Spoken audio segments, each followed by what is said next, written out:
This episode of the Good Food CFO podcast is sponsored by Settle. You're listening to the Good Food CFO podcast. I am your host, Sarah Delavan, and with me, as always, is our producer, Chelsea Steer. Welcome, listeners. Welcome back to a brand new episode. And please, if you have a moment, rate, review. If you're watching on YouTube, subscribe. I want to share that we have a goal actually here on YouTube to get to 300 subscribers by the end of January. So if you're watching, make sure you click that button down below, turn on notifications, and that way you get updated every time we post new content, a new video. Okay, so today, Sarah, in the main episode, we are talking about an article. Yeah, I was settling back into my desk after the holidays, catching up on news and things, and I came across an article from a website called The Review. So I wasn't familiar with The Review, and in case you are not familiar, it was founded in 2013. It is essentially a collection of articles in various topics or categories, if you will, like leadership, management, entrepreneurship, startup, things like that. And in their starting up collection, as they call it, was an article titled 25 Hard Questions Every Founder Should Ask Themselves. And obviously, I was very interested in what that list of 25 questions was. And so I looked into it and then brought it to you, Chelsea, and just thought this will be really interesting to touch on a couple of these questions here on the podcast, talk about how they can relate to, food businesses, to finance, to being a Baba Yacht or striving to be a Baba Yacht, and also leadership and sort of doing hard things, as you like to say. Yeah. So I'm really excited to talk through some of the questions that we found most interesting. Yeah, I think it's going to be very fun. I think that we picked some really juicy questions, some ones that are very loaded, and yeah, I can't wait for people to hear. You can write your questions or write your answers down at home, right? Yeah. And if you want to sort of follow along or see the full list of questions, you can head to the show notes. We've got a link there for you so you can get that full list. But before we dive into the main episode, there's some other news from the end of 2024 that I want to talk about today. And that is that Bench, which was an online bookkeeping and tax filing platform, they closed very abruptly on December 27th.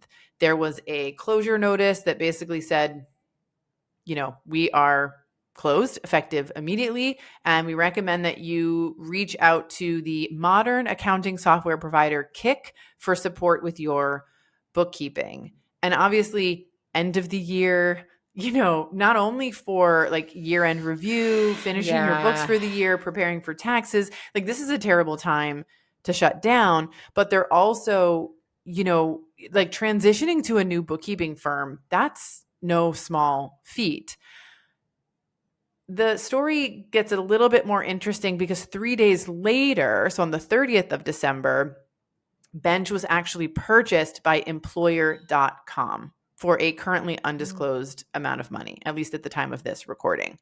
Now, Employer.com are experts in payroll and employee onboarding. So accounting, bookkeeping, tax filing is not their zone of genius, if you will. It's not what they're known for. So it was a really interesting purchase. And what they told customers was you'll be able to access your files and then you can export them to another provider like Kik, or you can stay here and we'll provide services for you. Yeah. And Sarah, a little background on Bench Accounting for anyone, listening that maybe is not familiar. They were founded back in 2012, initially as 10 Sheet Inc., and changed their name to Bench in 2013.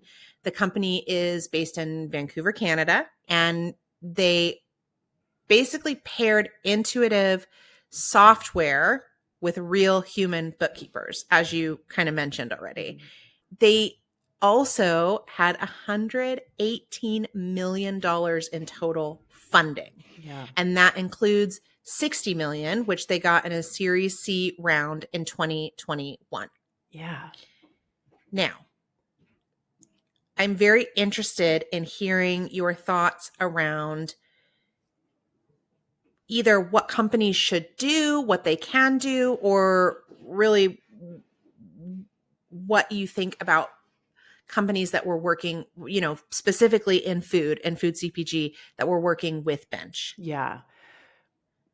I'm not a fan of intuitive software for food businesses. I think that service-based businesses like mine, right? So the Good Food CFO, for example, sure, we would be fine working with a company like Bench because we have a very straightforward set of books. They're not very complicated, right? They're run of the mill. CPG in particular, farming, fishing, like I'm just thinking about the complexities from, the different channels, the different chargebacks in farming, like having animals that you then process and turn into a product, right? Being both a producer, if you will, as well as, the seller of a product. In fishing, there are strange taxes and things that are associated with using the dock, like just having a business in certain areas. It's like they're all very complicated and there's nothing intuitive about them. Yeah. Right. So having a business that is complex and trying to fit it with a quote unquote intuitive software is tricky. And then if you don't know if the human bookkeeper on the other side of that software is an expert in CPG or farming or ranching or fishing, there's no confidence for me that they're going to get the books right. We have had a couple founders come to our consulting business using Bench, and I always recommend that they move to a fully human bookkeeping firm because I could never get in touch and have the kind of communication with the bookkeepers that I needed to do my job. Yeah. I will say that I do think that innovation is needed in bookkeeping, particularly for food-based businesses. Because when I think about QuickBooks, for example, which is the platform, the software that most bookkeepers are going to use, that I generally recommend, to people for that reason, because it's trusted, they're not innovating their software in a way that's beneficial to a CPG brand, for example, or to a ranch or to a farm, right? They're innovating in ways where I think they're trying to help humans save time. Like, oh, we can auto categorize this expense. And oftentimes it's wrong. And it's, you end up shutting those things off anyway. Yeah. They're innovating their business by adding more services like purchasing MailChimp, right? So now you've got email and your accounting software in one place. But they're not really doing things that are providing more value to a food founder. So, I hope in the future that we're having conversations with some companies that are out there that are doing things specifically for CPG, like Settle, our sponsor now, they're not accounting software, but they're designed specifically for food, right? And so there are other, services, platforms that are designed for food. And so I'm hoping to learn more about those in the future and hoping to share more about those here, because I do think that it's needed. I do think that it is so niche and so different that we need our own, tools and innovation there. That said, in terms of Bench suddenly closing down, that could happen with any business, honestly. Like if we're being really truthful, you know what I mean? There are ways you can close the business gracefully, with your customer in mind, you know what I mean? With your employees in mind. I mean, I don't know how much the 600 plus employees of Bench, as reported on their website, knew about this closure 2 days after Christmas and a few days before the new year. But certainly their clients and customers didn't know, about it. And employer.com, has said that, of course, customers that stay with them will be able to utilize, the Bench software and will have access to the same bookkeepers that they had before. So I guess that's a plus, but I think it's difficult to stick around. For me, it'd be difficult to stick around as any kind of business with a company that suddenly closed, that's now owned by a company that has no background In in accounting. bookkeeping and tax filing and things like that. So Yeah. I would definitely jump ship. I don't know if Kik would be the place I would go. It's another sort of intuitive platform. I have looked into it a little bit, but again, I think for service-based businesses, very sort of streamlined, simple businesses, sure, go ahead. But you can get human service for less money sometimes than what they're charging per month. And especially if you're a food business, you need customization, you need like certain expertise. And I always recommend that you seek that out first and foremost for your business. Yeah. Well, Sarah, I will say we hope that anyone who is impacted by this closure has been able to, get sorted, get organized, and is, fingers crossed, very lightly impacted by this. Yeah. Not that it's something that you take lightly necessarily, but like you can also file an extension with the IRS. So if you're listening, you were with Bench, you're impacted by this, file that extension as soon as you can, and then kind of get to work finding your new bookkeeper or bookkeeping firm. Well, Sarah, are you ready to jump into some of these questions? Yeah, let's get to it. Good Food Founders, let's talk about cash flow, the metric that truly determines your ability to grow your business. We all know that figuring out your true costs, your margins, and projecting cash flow isn't always as straightforward as it could be. When your data is scattered across systems, it is easy to lose track and leave money on the table. That's where Settle comes in. Settle is the only platform built for CPG brands that combines inventory, payments, and procurement into one unified system. And they offer integrated financing for your invoices to help extend your cash runway. Settle helps you make smarter decisions and keeps your business on track to grow sustainably. Head over to settle.com/goodfood to learn how brands like Carnivore Snacks use Settle to manage their cash flow and growth. Okay, Sarah. So, like we talked about in the intro, as you mentioned, we are going to be covering a few questions that came out of an article that you found titled 25 Hard Questions Every Founder Should Ask Themselves. And these questions cover everything from product strategy to co-founder relationships or like team management and even like leader decision making. Yeah. As I mentioned in the intro, I found this during my, my weekly review of like what's in the news. It's a sort of beginning of the year, end of the year review. It's obviously a great time to reflect, right? And ask ourselves questions.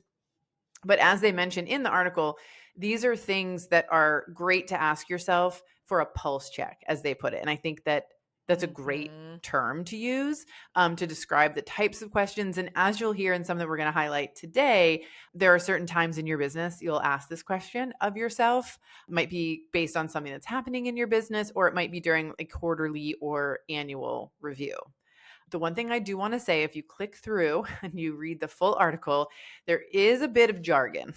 A couple of the questions, sort of the additional info that's provided to give context. There were definitely moments where I was like, what is this founder trying to say? But we put the jargon aside and can really find the value in asking these questions. And so we chose a selection today, Chelsea, you and I, that touched on, Baba Yacht, which is really important to us here. Obviously, finance, which is really important to us here. Yeah. And then, as you mentioned, like team relations and sort of the difficult things that we often need to do or should do as founders and leaders of a team.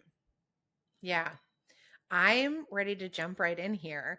I'm going to start us off. This first question is actually, if you're following along, in the article or maybe reading the article later, this one was number 22 on the list.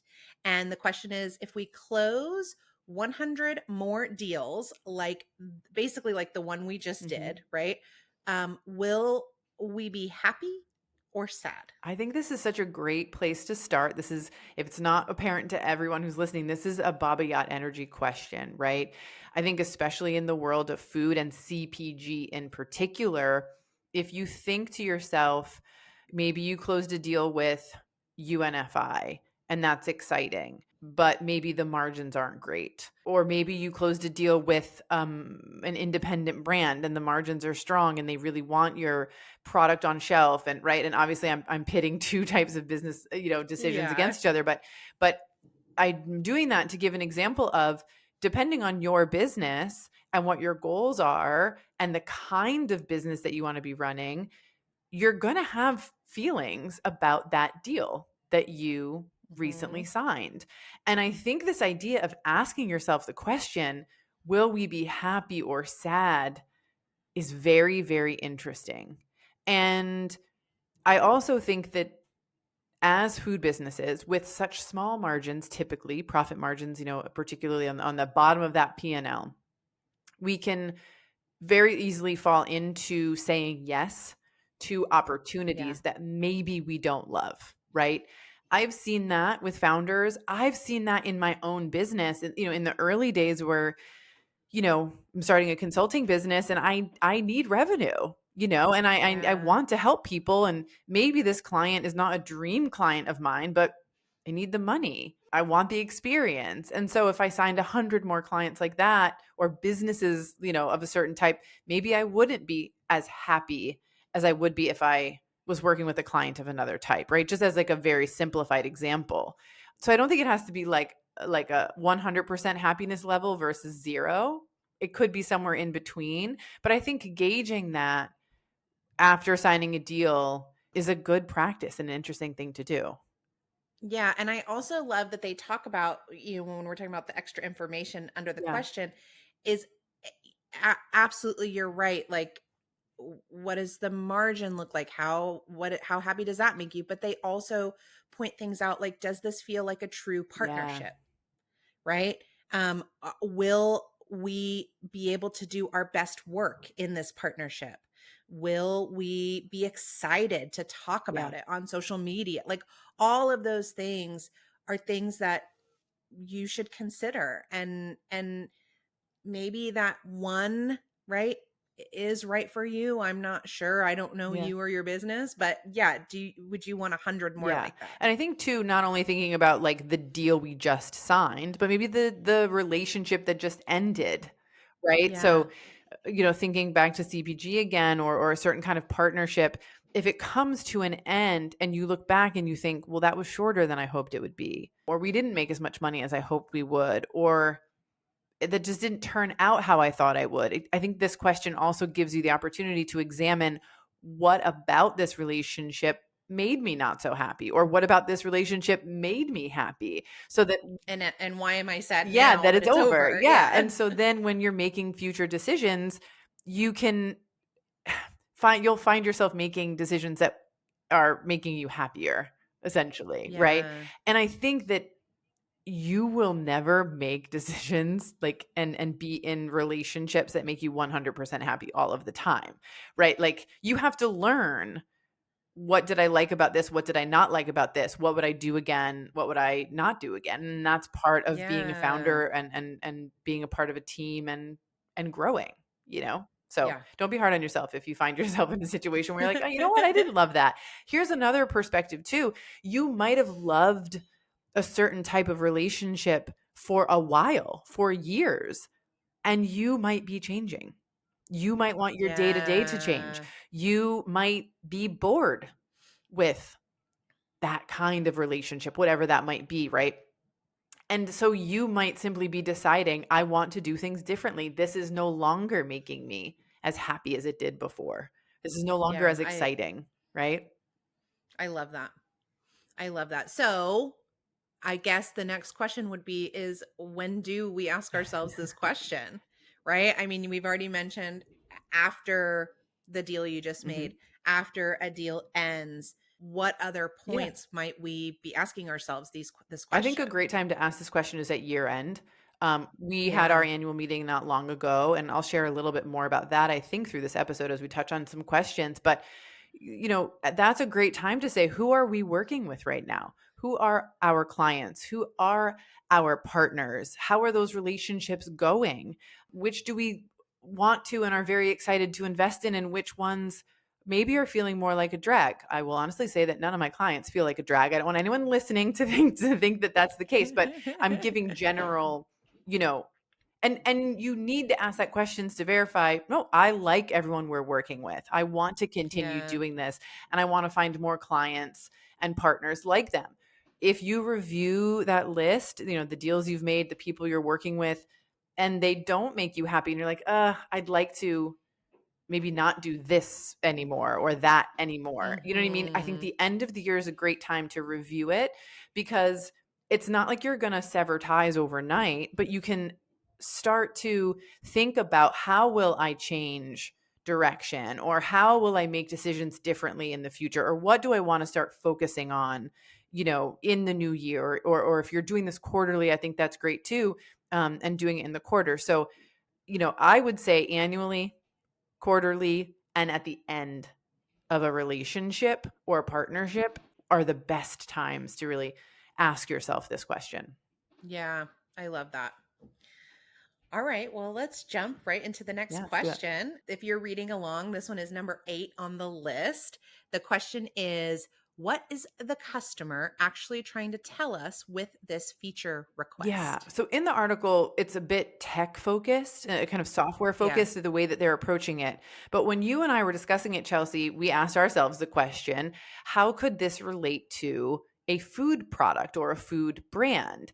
And I immediately could think of, customers saying, hey, you should be sold on X platform, or hey, you should be in this store, or, whatever the customer request is. Maybe they want a different flavor or something.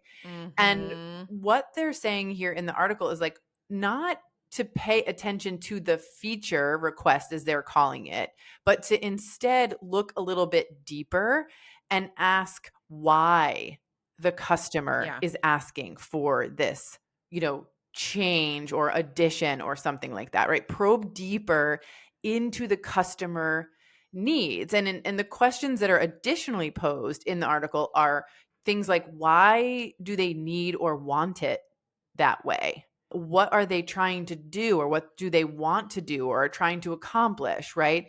And how are they doing things differently than how maybe we thought they would? So here's an example. Mhm. Let's say you are a peanut butter brand and your customers are asking for like peanut butter pouches, like single serve pouches or something like Mm. that, right? Mhm. That could be an example of saying, okay, why are my customers asking for this? Do they need a more convenient way of consuming my peanut butter? Are they on the go and they need something that they can run with, camp with, whatever? You know what I mean? So Mhm. maybe they're asking for a subscription. Hey, you should create a subscription for your product. Why? Is it inconvenient for you to get online and buy the product? Do you regularly Yeah. run out? Right? Like, so asking the why behind it and then figuring out, and those are kind of two very straightforward requests, I think, but figuring out, what do they really want and need, Yeah. and then perhaps making changes. Deciding. Exactly. Yeah. Exactly. If it's worth making that Yeah. change. The other thing they say in the article is that there's almost more information in why a user is asking for like a new feature than in the request itself. And so that digging deeper, I think, is really important. But I think the next layer of that is, how do you dig deeper? Right? Yeah. So they don't provide any insight into this, but I think there's like a, hey, thanks so much for sending this request in. May I ask you a few follow up questions?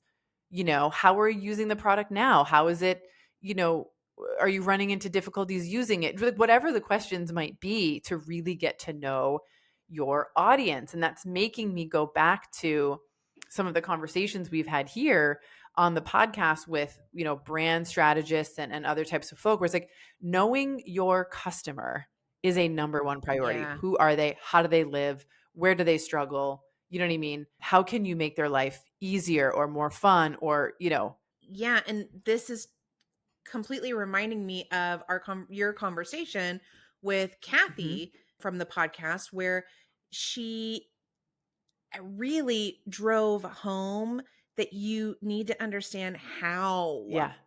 the consumer is using your Yeah, and product, because they're not going to use it necessarily the way you envision them exactly. using it. Exactly. You may have created this product out of a need in your life or a desire for something in your pantry or your fridge, but that doesn't mean that that is how your customer is using it. Right. And so Yeah. getting to know them, yeah, there's huge benefit in that. So going deeper, creating a true relationship with your customers and saying, hey, like, thank you for this request. I want to know more about you. Would you be willing to answer a Yeah. few questions and we'll give you some free peanut butter or whatever, you know what I mean, in exchange for your time? Yeah. I just think it's such a great idea. And it takes away a little bit, I think, of the like, oh, people are asking for this, I've got to do it kind of Yeah. energy that can be easy to find ourselves in, especially if we're a young brand or we're just, starting to get launched, you know what I mean? And we want to make our customers happy, but we can't be everything to everyone. So really understanding our customer base will help us avoid spreading, things too thin, doing a little bit too much, and get really focused Yeah. on what people want. Yeah. And so I would say if you want to dig more into this Yeah. question or this type of work, definitely go back and listen to that episode with Kathy Guzman Yeah. Galloway. You can search it right on our website. She had so many insights. It was such a Yeah. good episode. Okay. Well, our next question, again, if you're following along, is number 14 on in the article, and it is: if I was starting this business again today from scratch, what would I build to win the market? I really wanted this question in our short list to talk about Yeah. today, particularly because in a recent conversation with the founder, I heard them say something to the effect of, if I was to do this all over again, I would do it differently.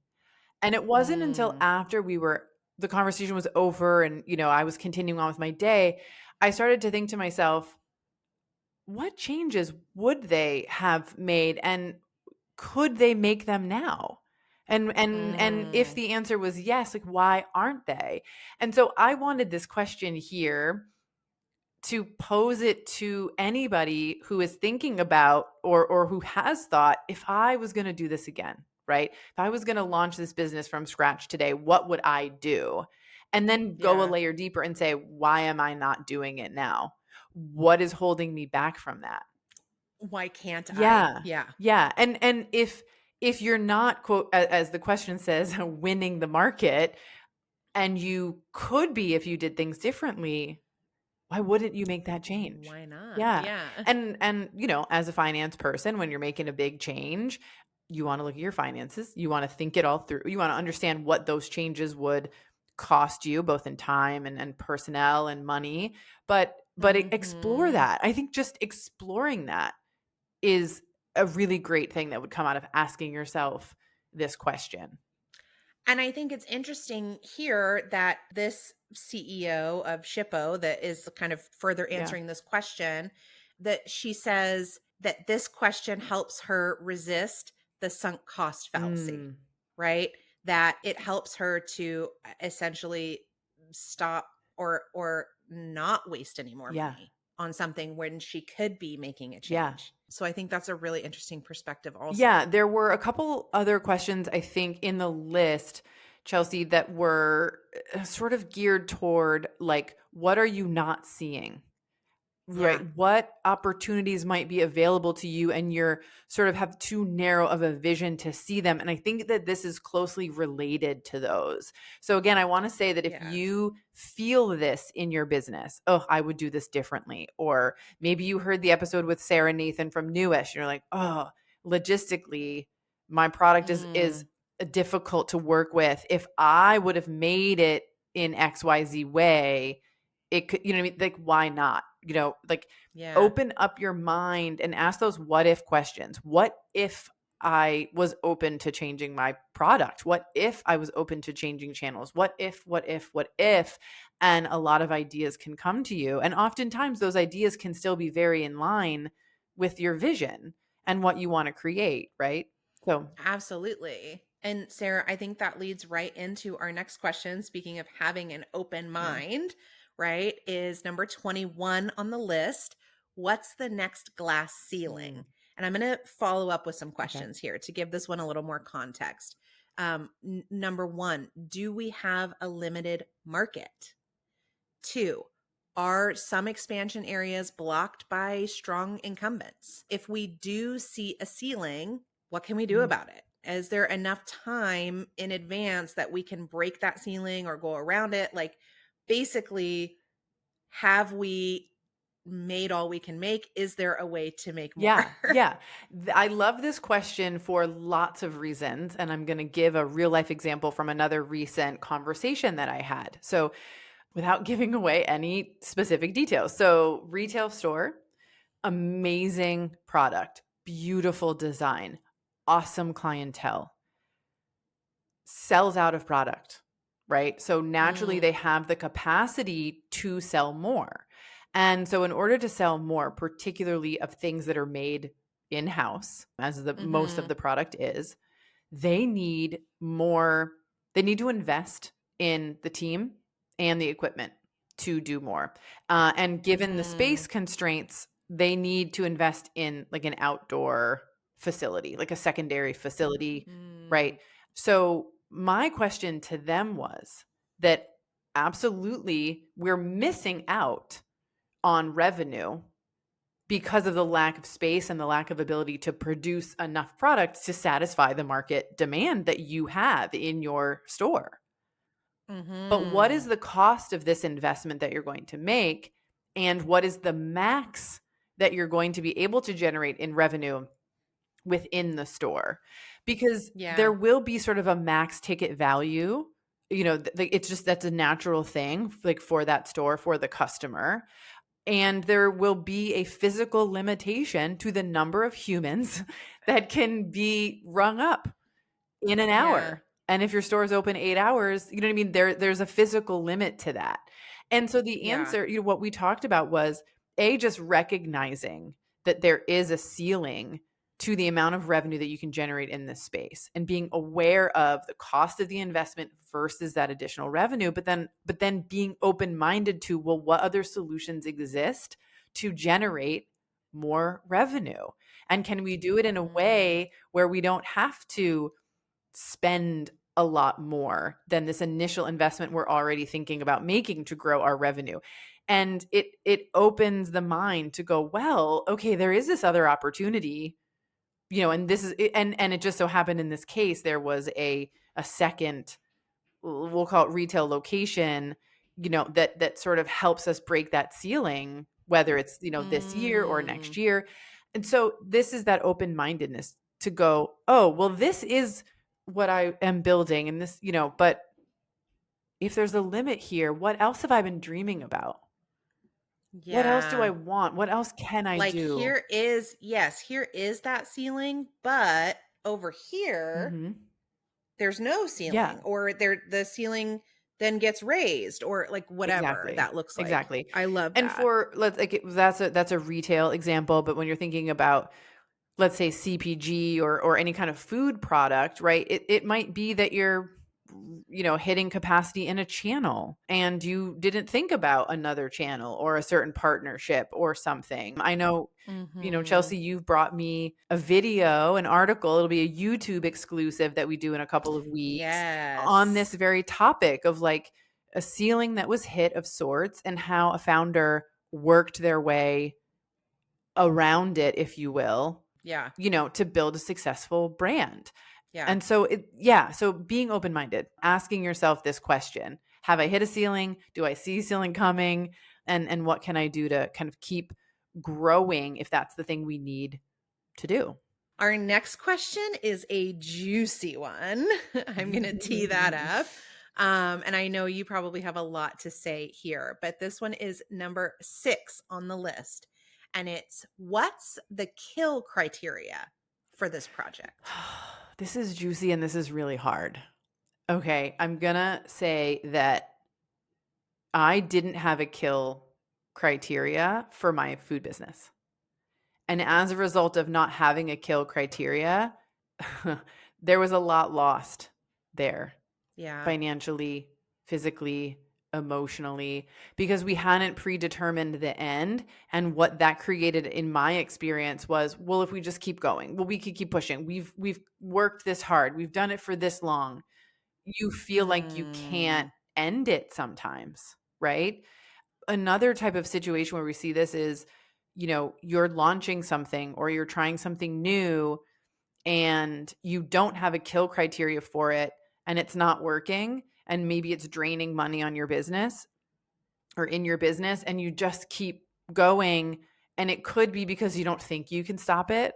You might think that, oh well, the team or the founder or whomever, they're going to be upset if we end this, whatever it is, right? yeah. And what it does is it just creates an unnecessary strain in so many ways.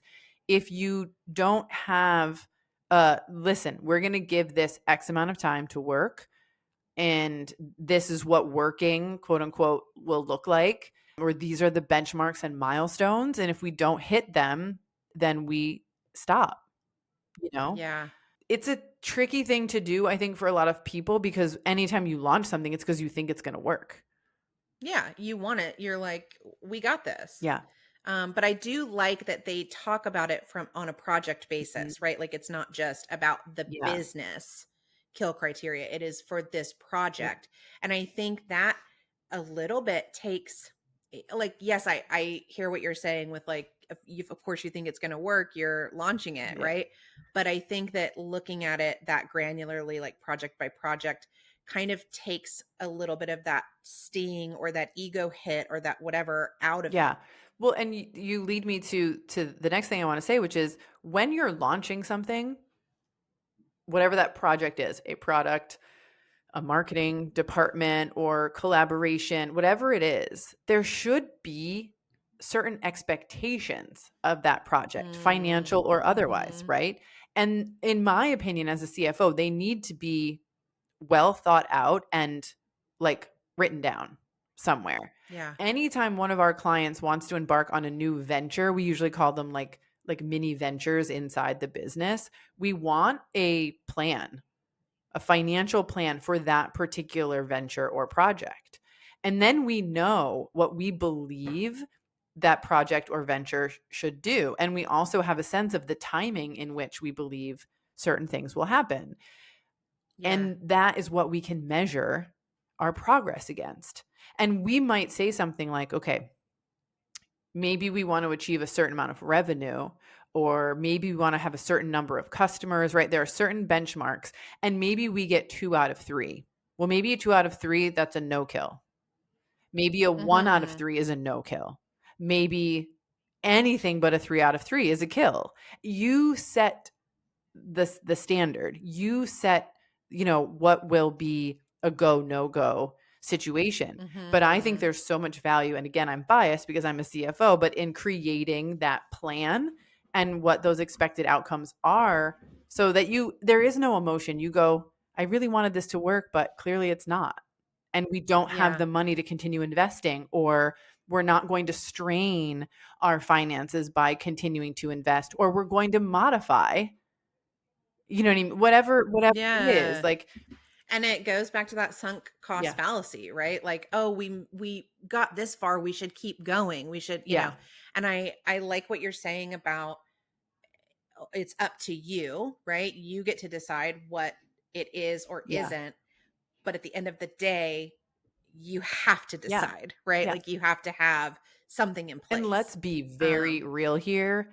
No business launches things with 100% success rate. yeah. We've had I was thinking about this the other day. We've had things at the Good Food CFO that we were like, "Oh, let's try this. This could Oh be yeah. this could be great," or like, this seems like it could be, helpful, or an opportunity, of some sort, and it didn't work the way we thought. And particularly if it took a financial investment and didn't work, or the personal, like, time and ability to fulfill the thing we thought we wanted to do becomes like overwhelming or too much, or takes away from a core competency that the company needs to have, we've had to kill it. And Yeah. so it's just again, it's a part of figuring it out. It's a part of growing. So I think, especially if you're a young brand, and by young I mean like 0 to 5 years old. You know what I mean? You're going to be figuring these Yeah. things out, and you will for the life of your business. Yeah. Well, our last question, this kind of goes towards that leadership, Mm, stuff we were talking about. This is number 17 on the list. And the question is, what's one thing I'm afraid mm. to ask my team, but probably should? This is so good. And I would say like your team, your partner, your Yeah. consultants, you know what I mean? Like anybody. Anybody. Exactly. Yeah. Yeah. I will share that during our annual meeting, there was a question that I was a little bit fearful of asking, but that felt really important. And that was what's working and what's not working.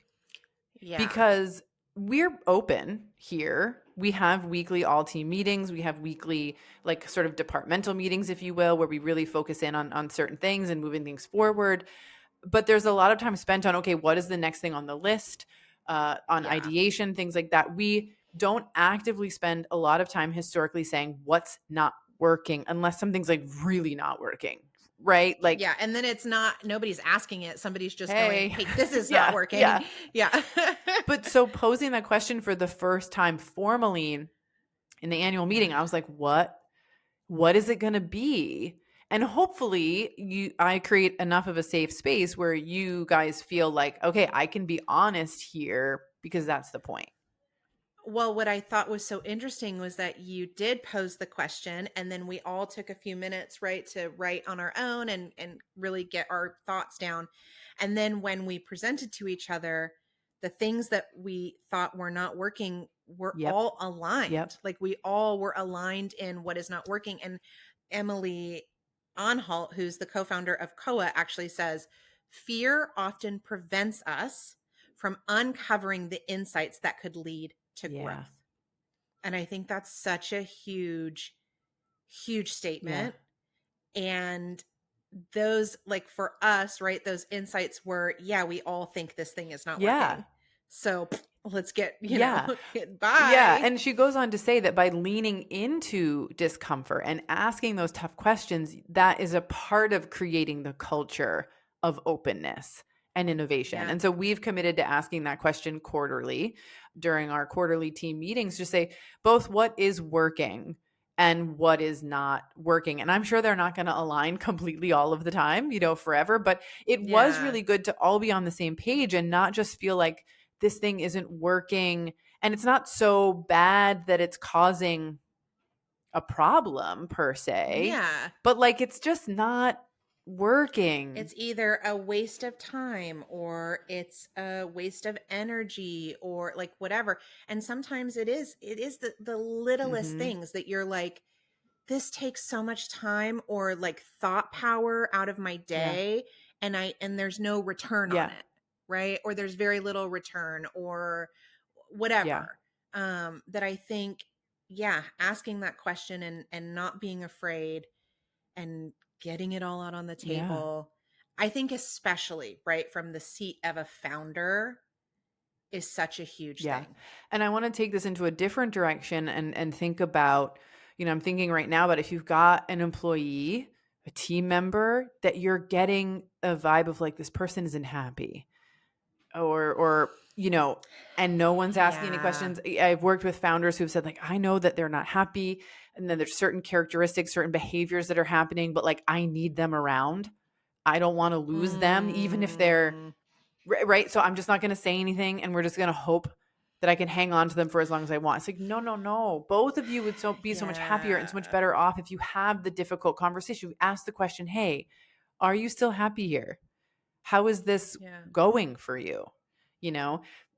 Through your management and leadership training at Starbucks, like, are there other versions of this Oh, question? Yeah. 100%. Like we would regularly, I think exactly what you're talking about, right? When you noticed that someone either was uh, uh, intentionally, Yeah. right, not performing to Yeah. competency, that's the first place that you would go is like, are you happy Yeah. here?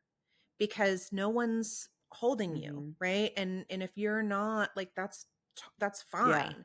And I found that, at least from my position, most of the time, I always tried to come from a place of, yeah, what is it that you need, want, see, right? Because again, going back to the insights, Mhm. right? We find that the people that are doing the work have the most insight into the Right. work, right?